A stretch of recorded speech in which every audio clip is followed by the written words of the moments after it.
Hollywood से एक campaign शुरू हुआ था जो कि बारास्ता बॉलीवुड सत्ता के गलियारों तक पहुंच गया है। सत्ता के गलियारों में पहुंचने के बाद उसको लेकर के हलचल मची हुई है। न्यूज रूम में उस पर खूब बहस हो रही है। पुलिस और विमेन कमीशन एक्शन में आ गई है, उस पर कार्रवाई हो रही है, कार्रवाई होनी भी चाहिए। लेकिन सवाल उठता है कि आखिर हमारे दो चेहरे क्यों हैं? जरा सोचिए। जी हाँ, मैं बात कर रहा हूँ मी टू की, और मैं हूँ विद्याशंकर तिवारी, इंडिया न्यूज़ के यूट्यूब चैनल इन खबर के लिए। जैसे ही ये मुहिम बॉलीवुड में पहुंची, सबसे पहले आपको तारक मेहता का उल्टा चश्मा याद होगा, उसमें बबीता के रोल में थी मुनमुन दत्ता। उन्होंने आरोप लगाया था कि उनके साथ क्या हुआ था। ये वाक़या 2017 का है, वो सबसे पहले सामने आई थी।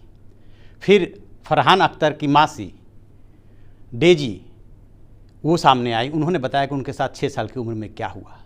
इसके बाद महिलाओं के आगे आने का सिलसिला शुरू हो गया।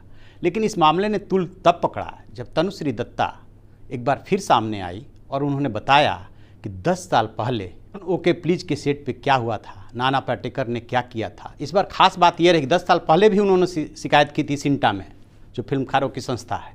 इस बार के आरोप में क्या खास बात है कि वो वीडियो वायरल हुआ, जिस बात पर उन्होंने ऑब्जेक्शन किया था कि किस तरह से उन्होंने छुआ, किस तरह से उनके साथ उन्होंने डांस करने की कोशिश की। तनुश्री दत्ता के आगे आने के बाद नाना पाटेकर ने भी उस पर अपनी प्रतिक्रिया दी, सिंटा ने भी अपनी प्रतिक्रिया दी, और फिर एक एक करके कई मामले सामने आ गए। रजत कपूर, विकास बहल, AIB के तन्मय भट्ट, उत्सव चक्रवर्ती, इन लोगों को AIB से अलग होना पड़ा, और भी कई नाम हैं। लेकिन जब दिल्ली की 4 महिला पत्रकारों ने एक मंत्री के ऊपर आरोप लगाया, तो ये बात सत्ता के गलियारे तक जा पहुंची। मी टू क्या है, जरा इसको हम समझे विस्तार से। तराना बुर्के ने सबसे पहले, अमेरिका में सोशल एक्टिविस्ट है, उन्होंने 2006 में इस मामले को उठाया था।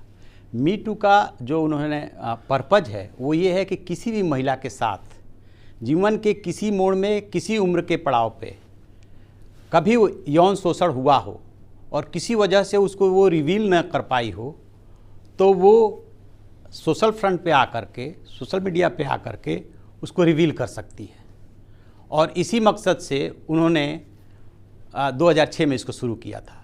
इस मामले ने तूल तब पकड़ा जब अमेरिका के बड़े फिल्मकार हार्ले वेनस्टाइन पे आरोप लगा, और एशले जुड्डो ने, वहाँ की अभिनेत्री हैं, उन्होंने आरोप लगाया कि ऐसे ऐसे इनका यौन शोषण हुआ था और काम के एवज में उन्होंने ऐसा किया था। फिर एक और मसला आया, और उस मसले में फिर दूसरी महिला एलिसा मिलानो सामने आई। इस बार वो अपने लिए नहीं, अपनी फ्रेंड के साथ जो उन्होंने किया था, बड़े फिल्मकार ने, उनको लेकर के एक अभियान छेड़ा और सबसे ये अपील की कि यदि आपके साथ कभी ऐसा हुआ हो तो आप मी टू हैशटैग स्टेटस के साथ सामने आइए और उसको रिप्लाई कीजिए। वेनस्टाइन पे आरोप लगता है कि उन्होंने कई अभिनेत्रियों समेत 70 महिलाओं का यौन शोषण किया था, और यहीं से ये अभियान, ये कैंपेन आगे बढ़ता चला गया।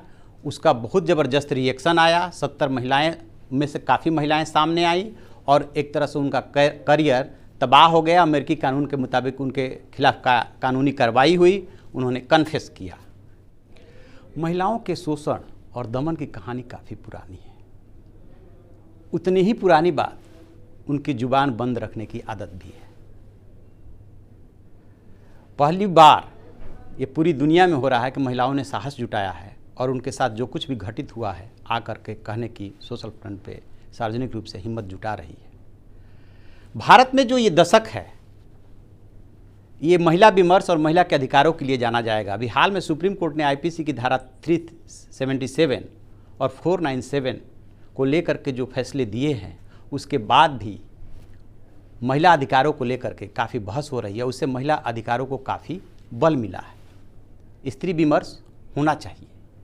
आखिरकार महिलाएं इतनों दिनों से अपनी इच्छाओं को दबाए बैठी थी, अपने बातें नहीं कह पाई थी, यहाँ तक तो ठीक है।